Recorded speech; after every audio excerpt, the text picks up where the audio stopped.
শরীরে আর চলার শক্তি নেই। যদি ঘরে সামান্য কিছু খাবার থাকে, আল্লাহর ওয়াস্তে আমাকে দান করুন। আল্লাহ আপনাদের সংসারে বরকত দেবেন। এই করুণ আহ্বান ঘরের ভেতর এসে পৌঁছল।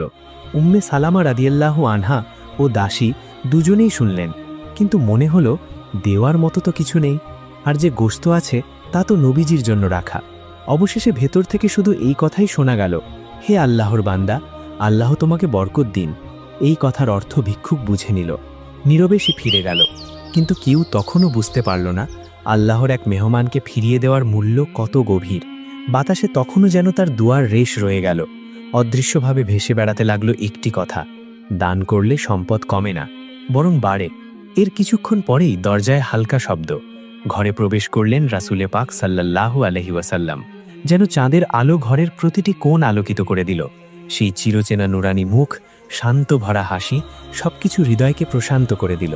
তিনি একটি খাটের ওপর বসে পড়লেন। উম্মে সালামা রাদিয়াল্লাহু আনহা স্নেহভরা কণ্ঠে জিজ্ঞেস করলেন, ইয়া রাসূলাল্লাহ, আপনার শরীর কেমন? আপনি কি ক্ষুধার্ত? আপনাকে কিছুটা চিন্তিত মনে হচ্ছে। নবীজি মুচকি হেসে বললেন, হে উম্মে সালামা, আমার উম্মতের চিন্তা কখনোই আমাকে ছাড়ে না। ঘরে কি খাবারের মতো কিছু আছে? আজ খুব ক্ষুধে পেয়েছে।